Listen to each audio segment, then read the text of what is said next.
My name's Alistair Roth. I'm Executive Director of AIIA Victoria. So a very warm welcome to all of you, those here in Dyson House, the many also on Zoom, and to members of the Diplomatic Corps also joining us. Tonight is a really special event. It's a huge privilege to have Leonid Volkov here to talk to us. It's his first time in Australia. He arrived in the early hours of this morning, so it's a stellar effort to be starting a very busy week. So, of course, Alexey Navalny needs no introduction. Leonid is his chief of staff. He's been running Team Navalny for years, and to be honest, one of the most significant Russian opposition figures to be in Australia for decades. It's a pleasure also to have Will Partlett to run the conversation. Will's familiar to many of you from previous events here. He's Associate Professor at Melbourne Law School. He's widely traveled and widely published about many things Russian. So that's going to be enough from we'll move to Q&A after they've had a conversation between them. And we'll have a roving microphone coming around the room for those here. And for Zoom, please put it in the Q&A tab. So Leonid and Will, thank you so much, and over to you. Thank you so much, Alistair, and thanks to everyone for coming here. And it's my great honor and privilege to be here tonight, and great thanks for AIIA to hosting this event. I'm Leonid Volkov, Alexey Navalny's chief of staff. I was running his campaign for mayor of Moscow in 2013 when Alexey emerged as a most prominent figure of the Russian opposition. I was running his attempt to be on the ballot for the presidential election of 2018. He never was registered. He never was allowed to run, but we used this momentum to build a nationwide political movement with offices in 45 largest Russian cities. At some point of time, this movement apparently became a bit too dangerous for Vladimir Putin. Alexey Navalny got poisoned in 2020, and then our movement has been designated an extremist organization and banned in Russia in 2021. And the members and the leaderships of the movement have been charged with various criminal charges. There are, I believe, 10 or 11 open criminal cases against myself in Russia, but thanks God, Australia still admits people with criminal record. So I want to share some of my views on what's going on with the Russian society now and what's the political dynamics in Russia 13 months after the full-scale invasion in Ukraine.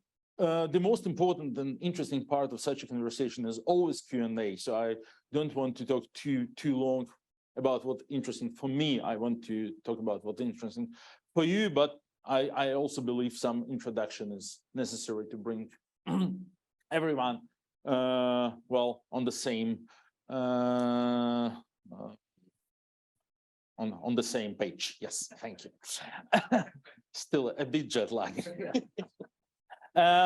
Still, why Russians are not protesting, or people do ask, or what is the Russian opposition doing, or many questions do arise because people try to judge Russian political system and Russian life using approaches typical for Western democracies, for Western societies. Well, Russians are not protesting because they did. In the first 2 weeks after the invasion, hundreds of thousands took out the streets in more than 100 cities. 20,000 of them have been arrested, beaten down, put to jail, expelled from universities, fired from their jobs. And Putin has very clearly demonstrated there is no upper limit for brutality he's ready to apply to oppress the opposition. On February 24th, 2022, we actually learned the answer.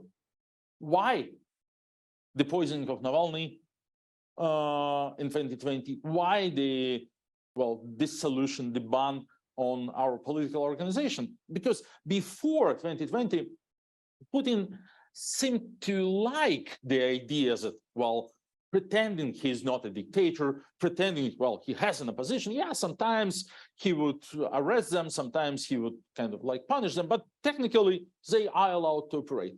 And then everything changed, yeah, and then a murder attempt against the leader opposition and the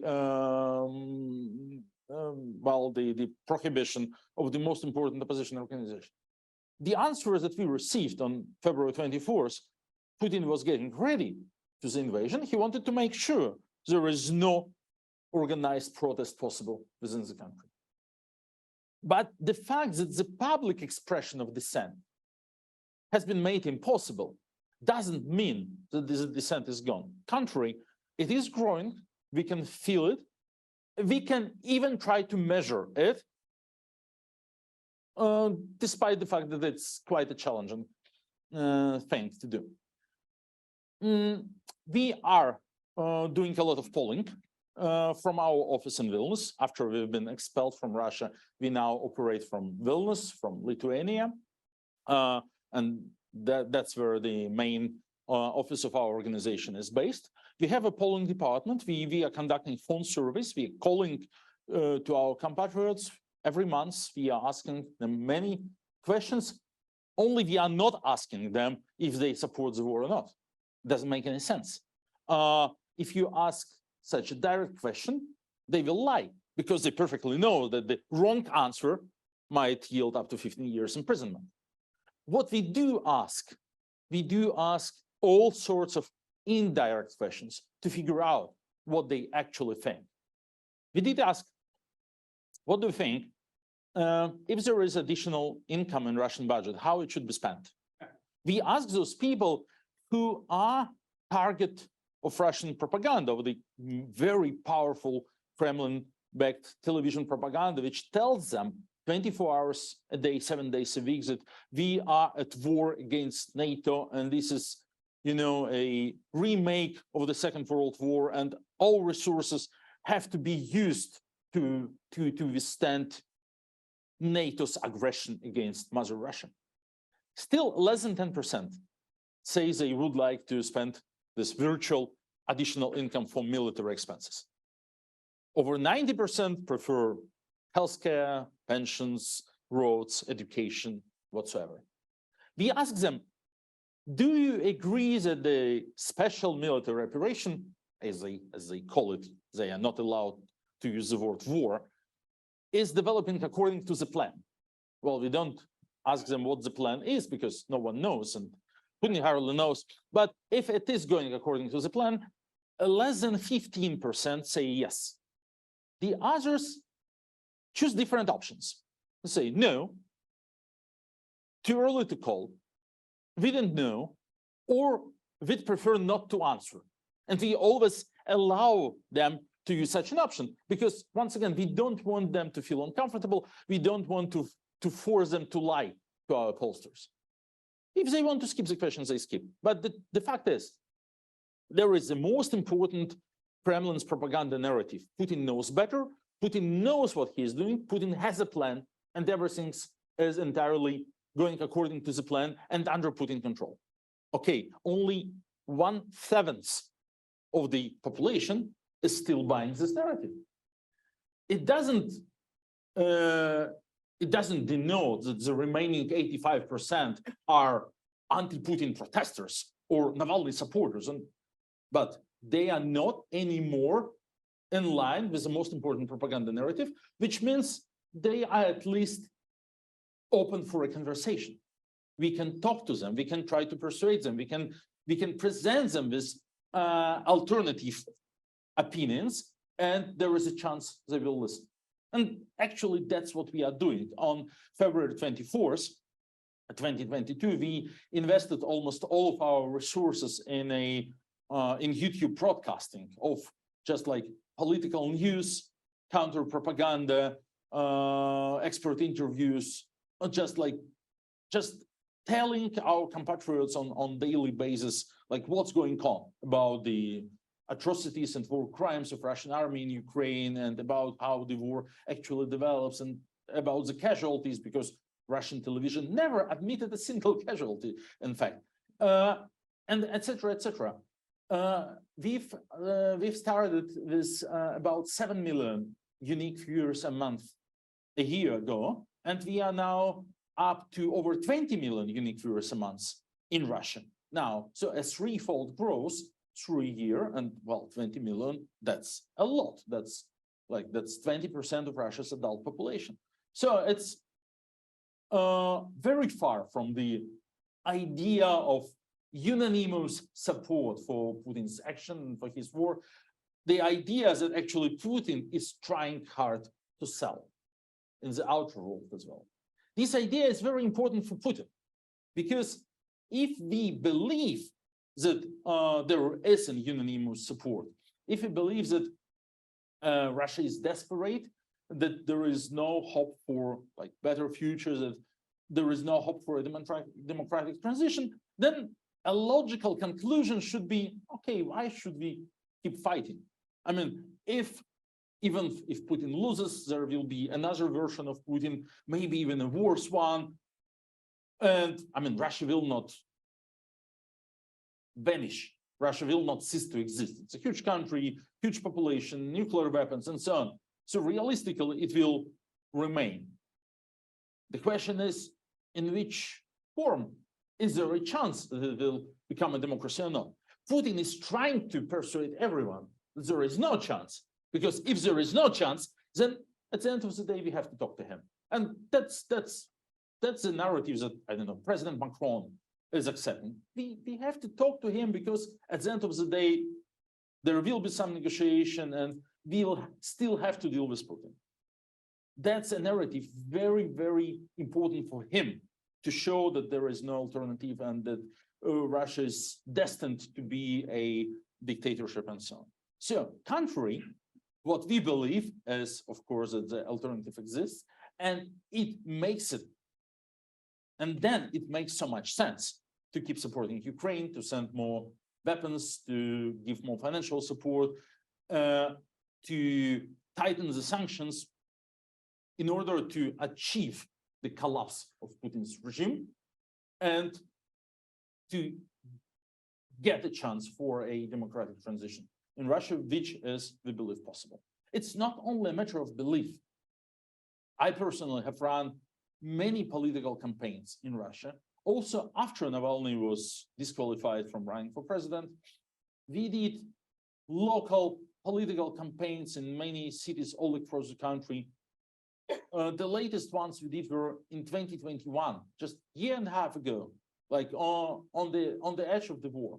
And we saw in dozens of occasions how in very usual regular districts, among high rises, like candidates that were having like a shield, like Navalny representative, which means like enemy of the people, were winning in those districts against members of Putin's party, which had a shield like real patriot and like a Putin supporter, not getting like 15% of the votes, 20, but just getting the majority, just winning the popular vote in very regular districts in very regular Russian cities. And I mean, it's hard to believe now after certain months of the war, but it just happened like a year and a half ago. So there is hope. And well, that's one of the reasons why I'm also here. We believe this is a message worth sharing. The last thing, no one is happy about the war. As we already discussed, the population is not happy, but also Putin's elite is not happy. They don't have any reason to be happy. They've lost billions. Their lifestyle is ruined. No more kids in London, no more ski vacations in Courchevel, nothing. Their yachts seized and their mistresses complaining. And Putin doesn't have an answer for them. For what's next? We might struggle with the situation. The atrocious war is going on. Enormous casualties, enormous suffer, and the situation is very bad.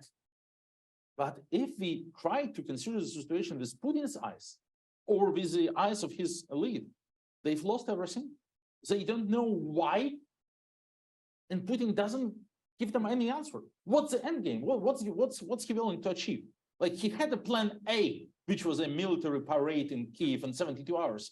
But he failed to produce a plan B in the next certain months when the plan A failed.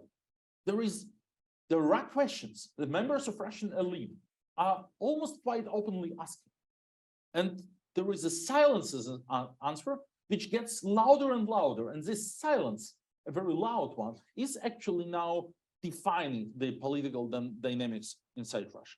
So what I believe we should do is to keep increasing pressure from all possible directions. The military pressure, the economic pressure through sanctions, and the political pressure. That's what we do, like spreading the truth and the information among the Russian population. People under pressure tend to make mistakes. And Putin will make mistakes, and these mistakes will lead him to a collapse quite soon. Thank you. Thanks, Leonid. What I want to do is actually drill down on a couple of these different points that Leonid's made, and to really kind of explore them. And the first one is, we see a lot of, I think, some extent misunderstanding of the Navalny movement in the West, because it is not a traditional kind of political party. And this is, of course, I'm going to hear from Leonid why this is the case. But it is many things. It is a media organization, as Leonid has already mentioned. They have a very, very popular YouTube station. It is a investigatory journalism outfit where they're actually looking and investigating the deep corruption of the Russian elite. And it's also a political movement. And that kind of movement has developed as really, as Leonid points out, the most important and I think the most threatening political movement opposition movement that has actually emerged in Russia. And I think in part because of this combination. So I want to ask Leonid to say a little bit more about how this works. It's a pretty, it seems like a pretty unwieldy kind of set of different things, multi-headed. How does this work? What's your background, and what role do you play in it? And tell us a little bit about this organization, Phil. Yeah, thank you, Will. Indeed, I already touched on this matter. Like, people tend to judge. I mean, that's normal. People tend to apply the patterns familiar to them, and people ask. Like, just today, I got a request from the journalist, like asking to explain more about like what's the name of Navalny's political party. Okay, we don't have any. We tried to register a party with the Russian Ministry of Justice 9 times from 2012 to 2016. Of course, always meeting all the formal requirements, and all these attempts were, of course, just rejected. It is not. You can't apply the usual like framework of like opposition political parties to what's happening in Russia. Actually, credits to Richard Iron, who helped me this morning to find a better word. It's a resistance. It's a resistance movement, because when we say like the opposition movement, people would ask, okay, I mean, who's your shadow minister of transportation or something? Well, we don't have one. Yeah. We don't have one, of course. We are a resistance movement, and our slogan is flexibility. We try to use opportunities to weaken Putin and his regime where it is possible and how it is possible. We are quite a large NGO. We have 140 employees in our wellness office, and they are very flexible and they can do different things. When it was possible, we were taking part in elections. When it was not possible for us anymore, we were helping independent candidates to win, sharing our experiences. Despite the fact that there were not candidates of our party, still we were helping them. We are a body of investigative journalism, a media organization. We did digital rights advocacy, just like educating people how to use, like VPNs to access internet in order to circumvent the censorship. Did many different things. The most important, I believe, is that we are like this group of like 140 people is top of an iceberg based on the vast network of activists inside the country. Between 2017 and 2021, when we had a network of regional political offices in Russia, and they were not party offices, they were like Navalny offices or like Navalny movement offices, we just shared our experience of political work with whoever came to these offices. Local environment activists, animal rights activists, LGBTQ activists, people concerned about preservation of historical buildings in their cities, people considering running for offices in local administrations. They came, we shared our experiences, how to crowdfund, how to talk to local media, how to run a political campaign, how to do this and this and this and this. Altogether, we communicated with hundreds of thousands of activists, and they are our network, and they are still there in Russia. So once again, the public expression of their protest is now not possible because of the level of repression. But we know these people are still there, and the experiences they gained with all this grassroots campaigning and activism is still there. Because how can you define Putin politically? That's a very good question, actually. Is he a liberal? Well, I mean, Russia still has a flat rate of income tax, by the way. Is he a communist? I mean, he is rebuilding the Soviet Union. Is he like a nationalist? I mean, he's clearly trying to explain that he is bringing in the Russian world to whatever. We can't describe Putin in terms where he is on the normal European Western framework of values, like left to right, liberal to authoritarian. And so we can't describe the opposition to Putin in these terms as well. Putin is, first of all, things paternalist. I will decide. You don't have to participate in politics. You don't have to take care. I know better. I'll decide everything for you. And this has been his social contract with the majority of Russian population for the last 20 years. People experienced a shock in the 90s, the shock of transition from market economy to from plan economy to market economy, from from a one party to competitive political system. This shock was a heavy blow for many families and a very bad experience for millions of people. Putin built his political capital on this. The only promise he always gave: if you don't ask questions about politics, I will ensure you live a decent life compared to what you experienced in the 90s. So contrary to that, anything which is non-paternalistic, which is horizontal, which is grassroots, where people organize themselves, is by definition anti-Putin. And Putin hates these types of organizations.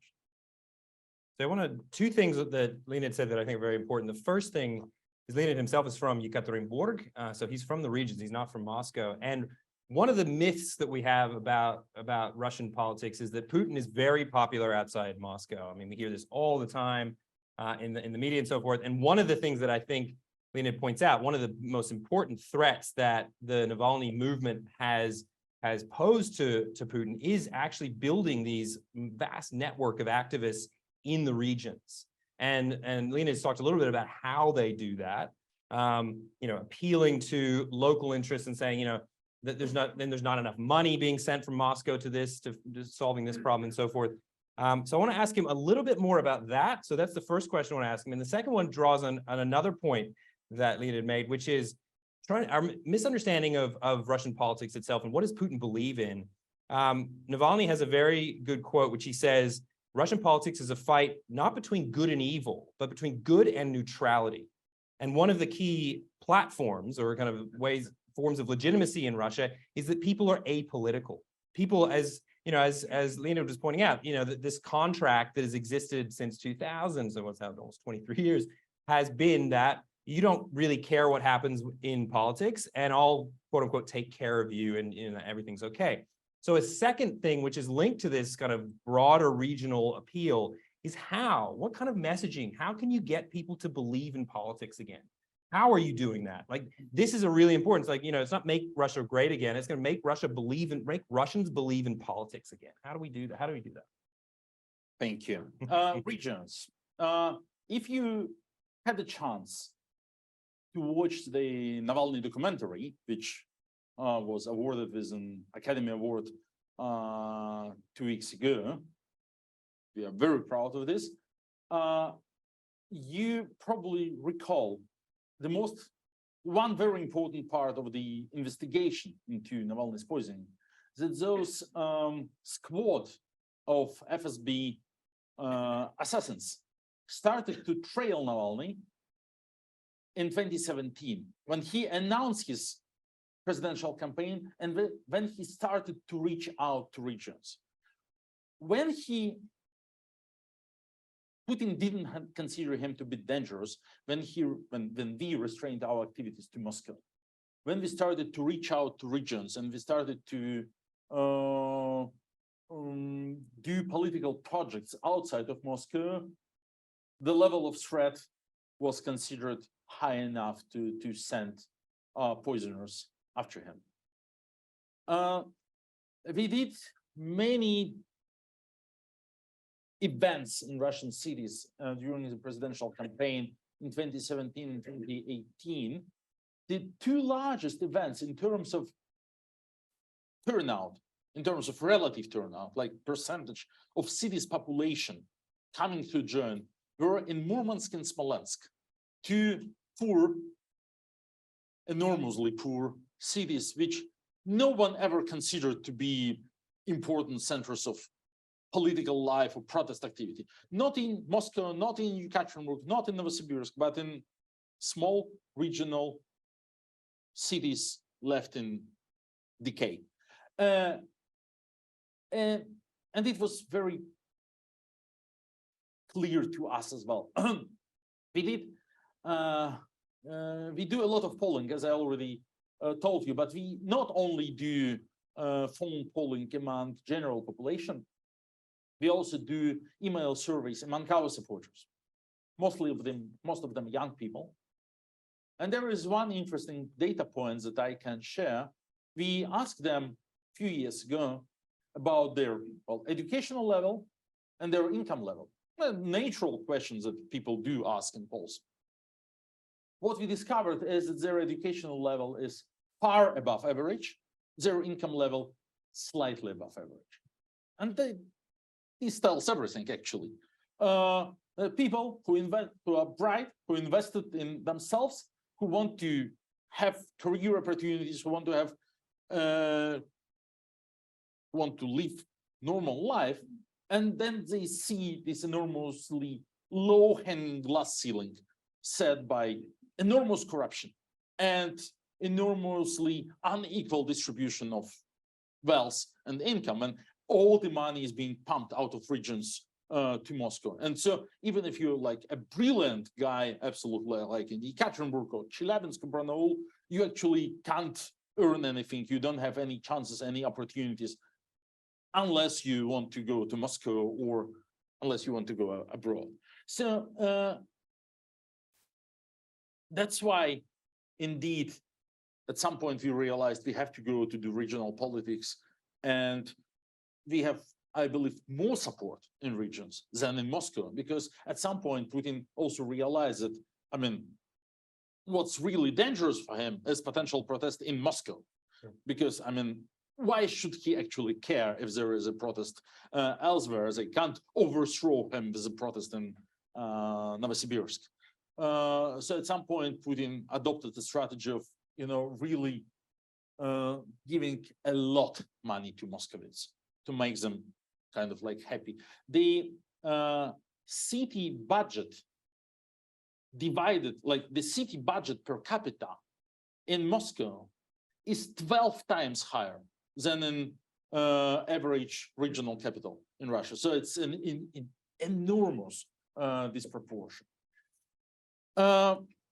what does Putin believe in? And the final fight between good and neutrality, which has been Navalny's slogan for many years. Yes, indeed, we already discussed it. Like Putin believes in neutrality, that that the majority of people will just stay away from politics. He spent 20 years using his very sophisticated propaganda to explain that politics is a dirty business. No one would like to be interested. And like, guys, I mean, things are doing good. Your income is going up, and why should you be interested? Get interested with more interesting things. Don't ask questions about politics. It was a very successful message between 2000 and 2008, when the economy was growing enormously due to increase in oil prices. This has been quite successful between 2008 and 2022, during times of stagnation. From 2013 onwards, the average household income is decreasing for 9 years in a row now.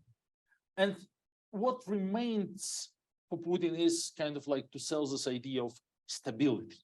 Okay, the situation is not improving, but it's not getting too bad, and it's still better than the 90s. And so he was able to maintain this social contract between him and the sleeping majority. But first of all, there is a generational change. The majority of Russians are now, well, the median age in Russia is 40.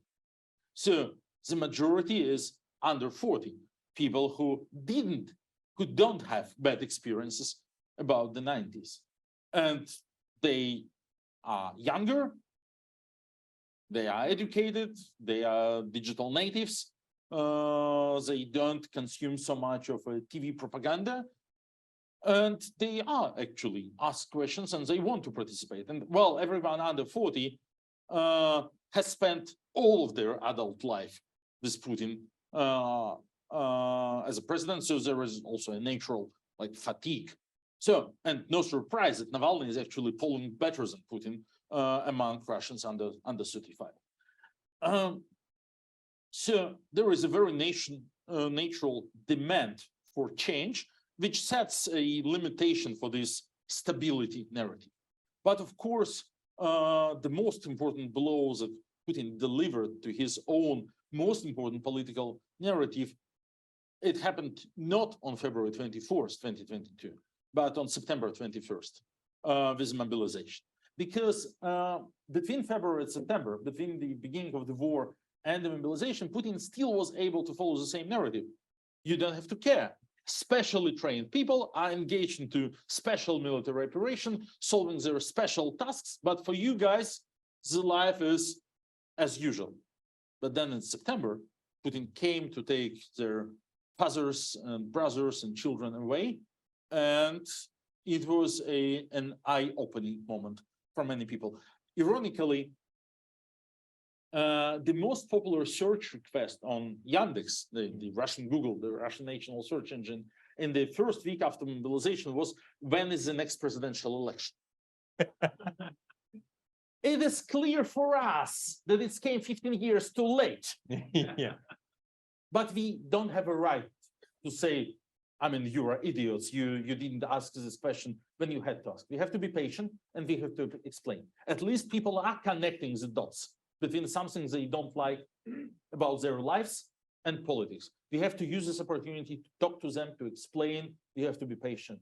And this is the only way to change the situation with this sleeping majority. It's waking up. Yeah. So people are starting, I mean, people are starting to actually think politics matters, because how could it not when you're being forced to go to the front, you're being forced to, or your brother or your father or someone like that. And I think it bears out in the numbers. I mean, you guys are probably seeing more YouTube hits now on your stuff, more VPNs are being utilized. And, I think even more young people are beginning to think about politics as actually mattering to their life. I want to now turn to a couple of questions before we open for Q&A to what Leonid finished his early remarks with in terms of putting pressure from the outside. Why Leonid is here in Australia, why we in Australia should care about this, why this is important for us. And this is to think about probably the most important way in which we put pressure, and at least Australia can, and many countries in the West, is through obviously military support, which Australia is doing, but is also through sanctions. And I want to ask Leonid about the sanctions policy. Leonid has recently written something for the Economist about a smart sanctions policy. And this involves, and I don't want to say too much because I want him to explain it himself, but this involves how we use sanctions. Because, at the very center of the Navalny movement from the beginning has been that sanctions on the business elite, those around Putin who have money, will help to fragment this elite.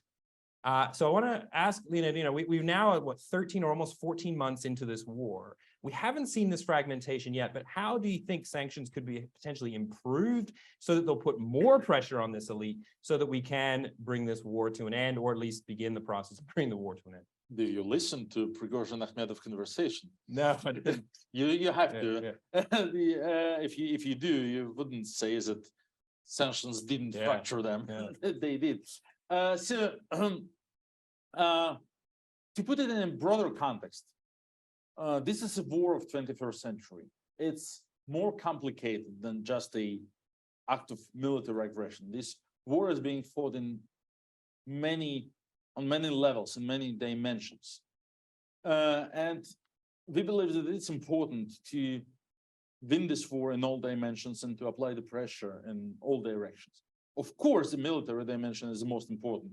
I mean, Ukrainian army is defending their country, their people, their land, their sovereignty. That's the most important thing.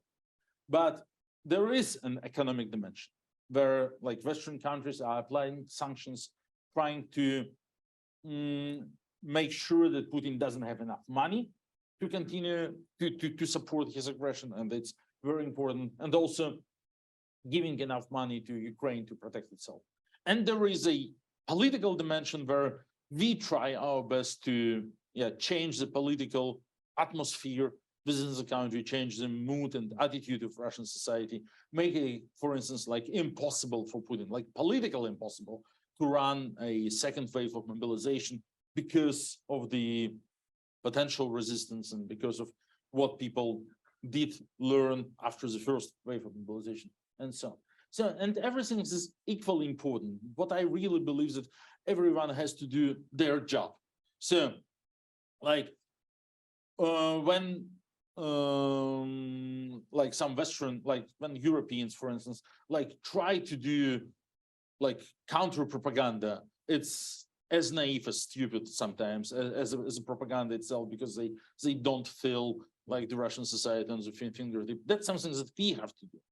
When they when they tell us that we don't have to do this, but we better like join the armed forces of Ukraine, I mean, that's equally naive, because, well, while we are doing what we are doing, we are affecting like millions of Russians, and well, there will be no much use of myself on battlefield, unfortunately. And so on. So everyone has to do their job and has to think like how to make it better. And that's why we are reaching out and calling to the West in order to make the sanction policy as efficient as possible. And we really believe it's not efficient enough. Talking of like sectoral sanctions, not enough has been made to with regard to secondary sanctions to block Russians' attempts to circumvent, to trade their oil via Singapore, to mix it with some oil from other sources, to do parallel imports through Kazakhstan and Armenia and Belarus for all this like microchips they so desperately need to produce cruise missiles and so on. There is a lot of work that has to be done in this direction. For the personal sanctions, they are currently not efficient because they are a one-way road. Once a person has been designated for personal sanctions, he or she knows the only way to get off the list is actually to die. Not everyone likes this option, and there is no other. And we don't like Putin's friends, we don't like Putin's oligarchs, we don't like all of them, and we would wish all of them to be punished. But we don't have to forget the bigger picture, that that's not the ultimate goal. The ultimate goal is to stop the war and to crash Putin's system. And now when some like of Putin elite members is sanctioned, they have no choice but to like return to Moscow, because they have nowhere else to live, and all their assets in the West are frozen, and they are more consolidated in a way.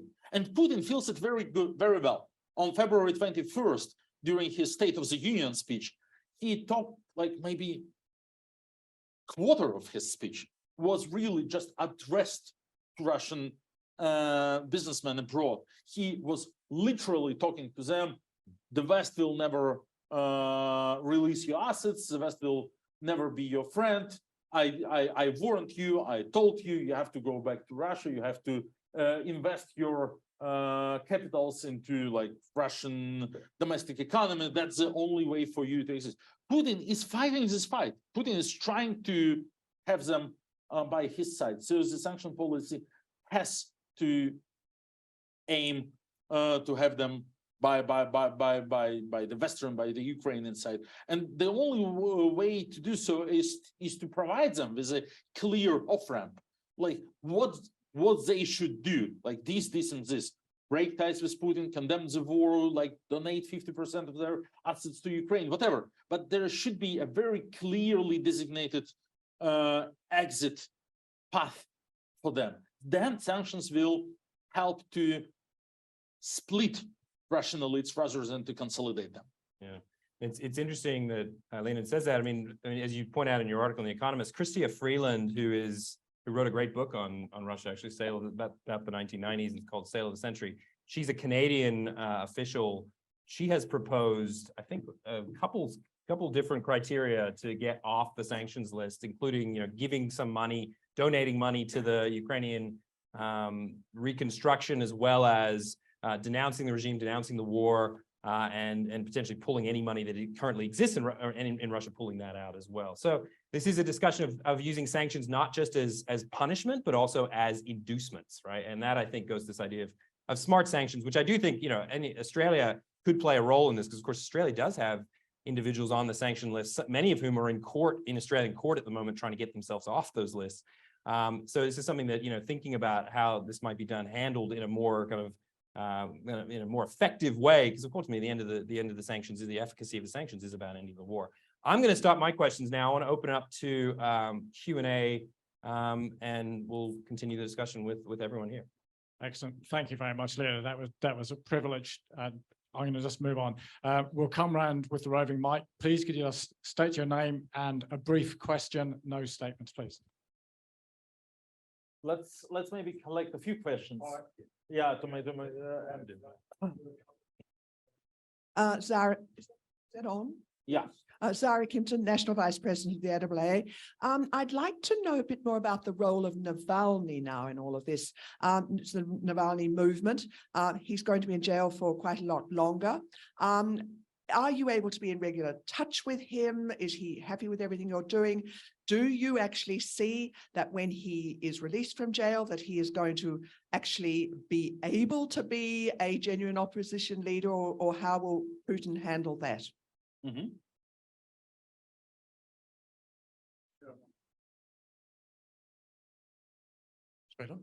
Michael Lurivsky. Now, you want Russia to be democratic and free, I know that. But do you think that is possible as long as the Ukrainian Crimean Peninsula is occupied by Russian troops? Mm-hmm.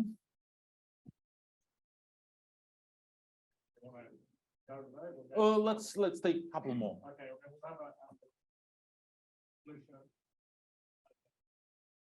Thank you very much. Trevor Finlay from the University of Melbourne. Leonid, I've always wondered why Navalny is able to retain legal counsel and even issue statements from jail. Could you explain how that system works, and is that likely to persist? Mm-hmm.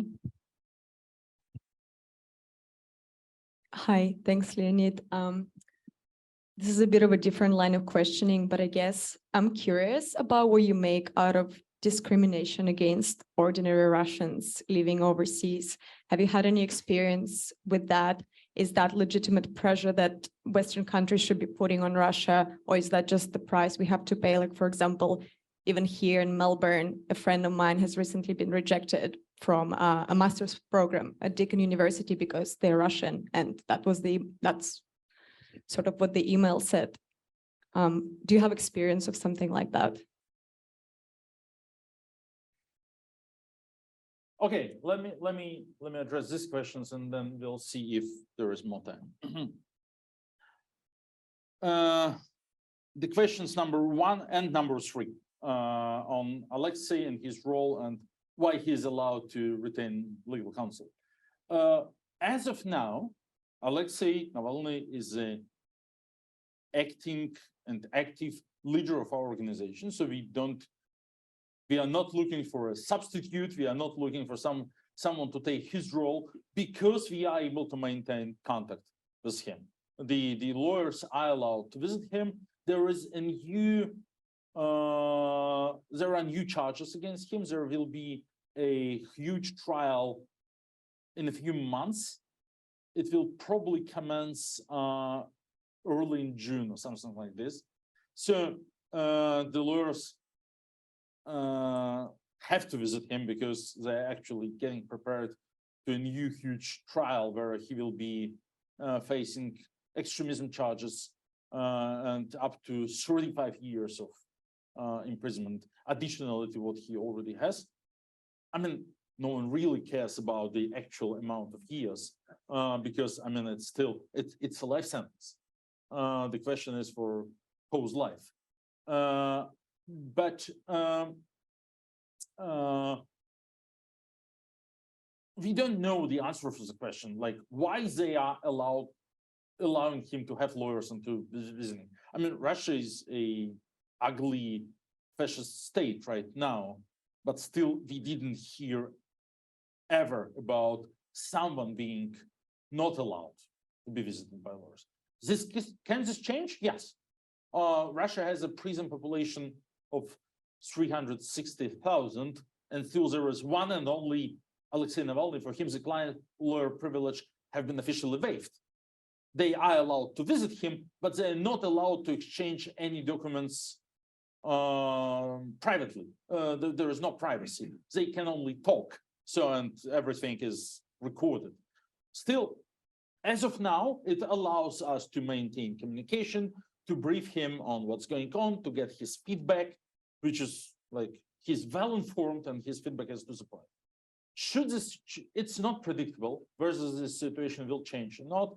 Should this situation change, we know what to do. We have like a plan, but let's hope this will not change. But as of now, he's well informed and he's sharing his feedback with us on all important news and developments. Crimea, and is it possible for Russia to become a democratic country? Let me split this question in two. Is it possible for Russia to become a democratic country? The answer is yes.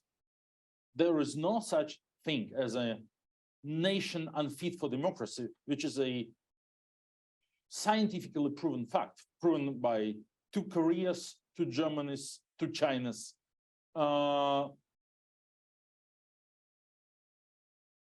And so it is with Russia. The way to democracy will be, of course, very complicated, but it is possible. On this way, Russia will have to return to its international recognized borders. Otherwise, there is no way to get off, to remove sanctions, to re-establish relations to the West, to its neighbors.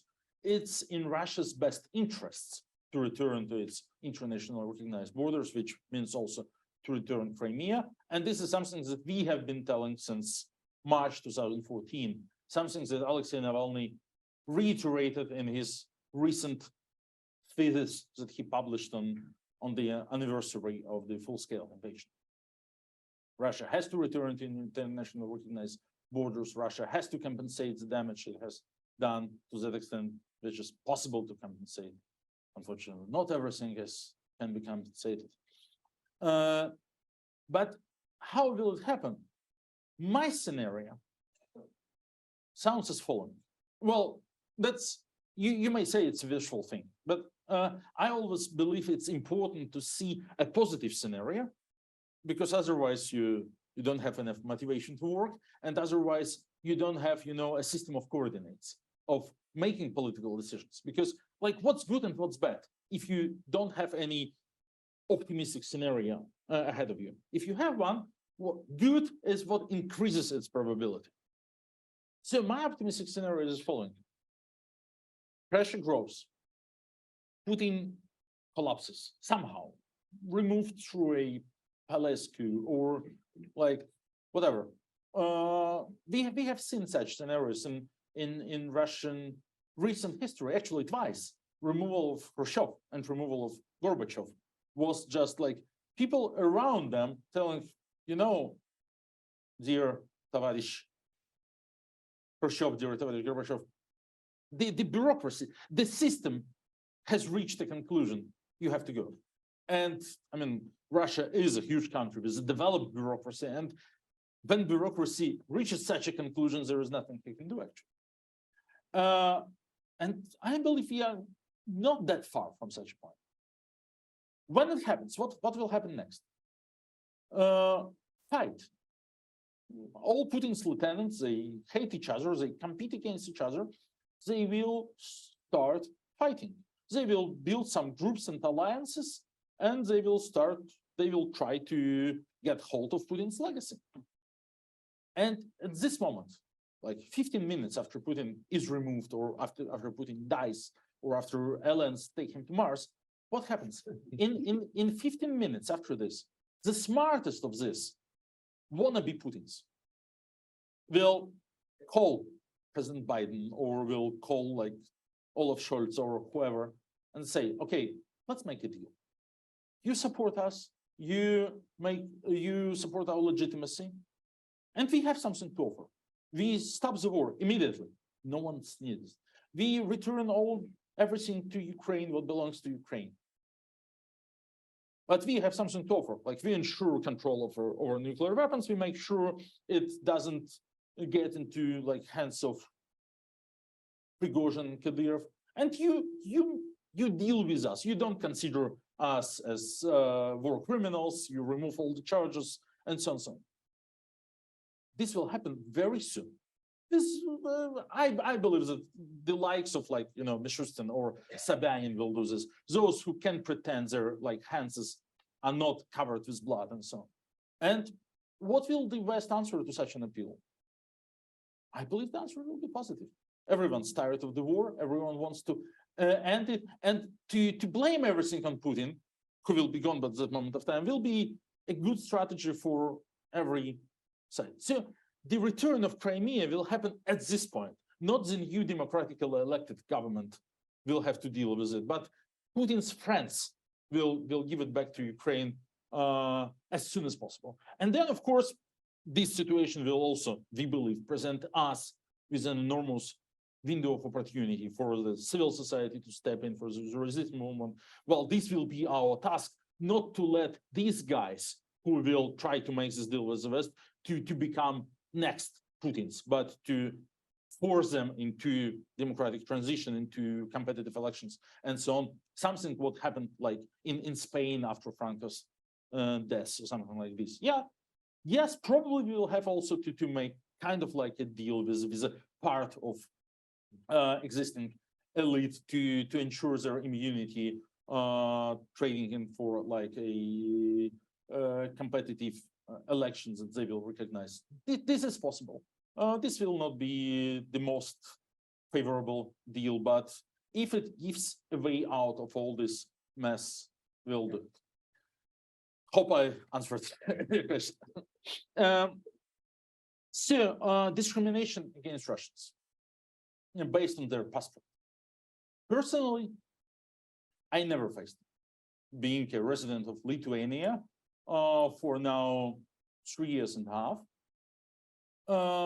And generally, I think that, well, while I'm strongly opposed to it, I don't think that anyone should be discriminated based on the color of their passport or where they were born. And I strongly condemn all the statements like all Russians are liable, whatever they do, whatever their views are, wherever they live, and so on. This is, yeah, this is not acceptable at all. I also think that the actual problem of like discrimination against Russians abroad is to a significant extent overinflated. There are some cases they have to be dealt with on a case-by-case basis, but I don't see this being a system, a mindset, a framework, or something like this. This only something that Putin's propaganda actually also is trying to inflate, that kind of like, you know, like also like Putin's call to oligarchs return back to Russia because everyone hates you in the West. He was also trying to inflate these particular cases of particular wrongdoing to make an impression there is a like system of discrimination against Russia, which is not true. We've got 4 minutes to go. Can I see one question there with Oliver and then answer, because we've got, unfortunately, a heavy schedule later on.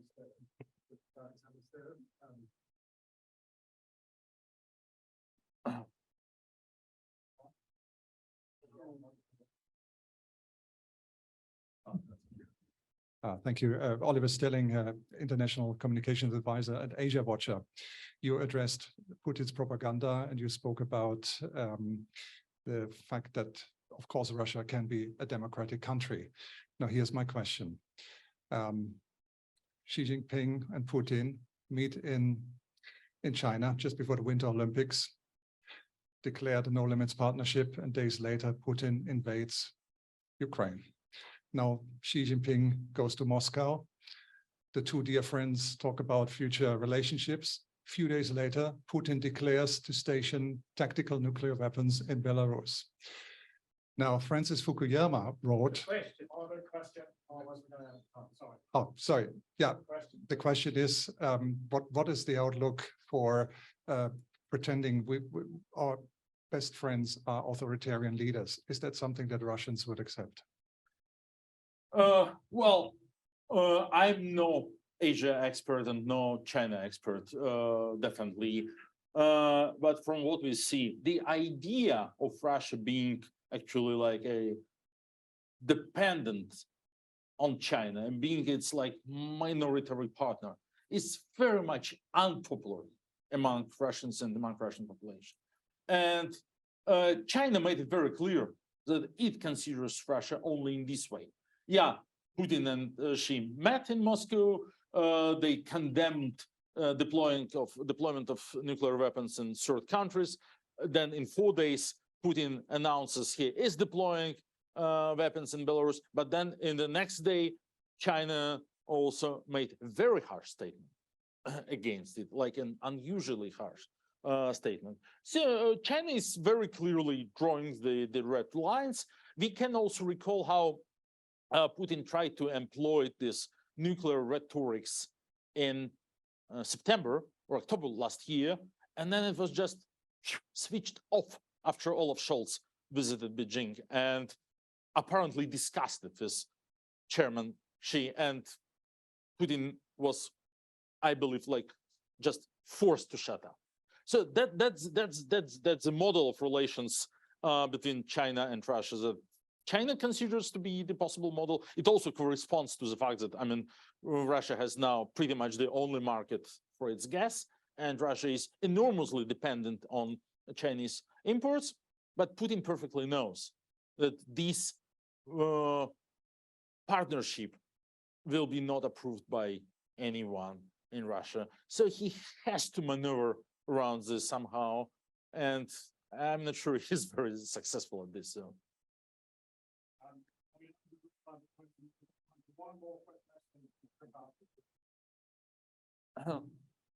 Thank you for your insights. My question is, what would it take for the majority of the Russian people to uprise in a similar way that we saw in Tunisia, for example?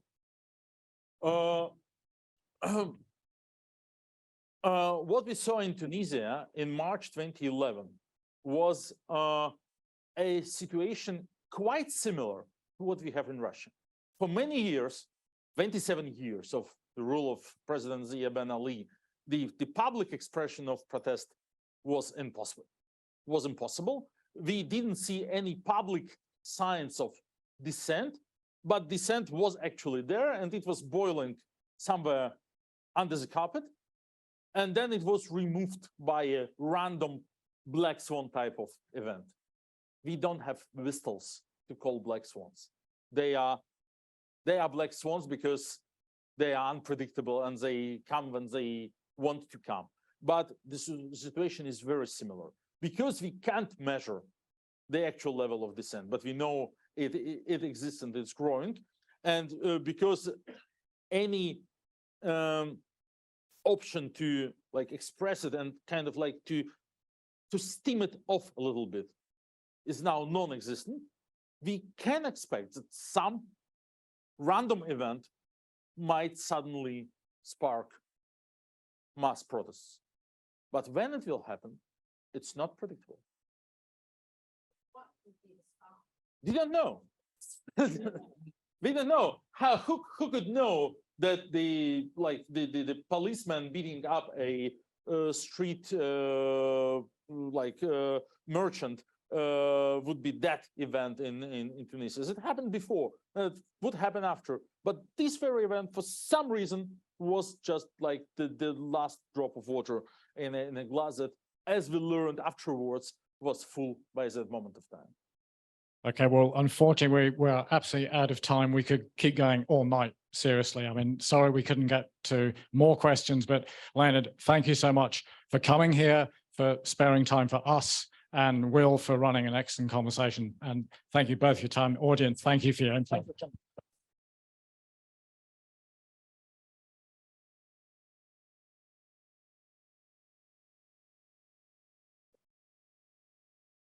Now, we have to get Leonid to another event shortly, but we've got probably 10 minutes or so. If you want to come and have a chat, please do so. And feel free to grab another wine.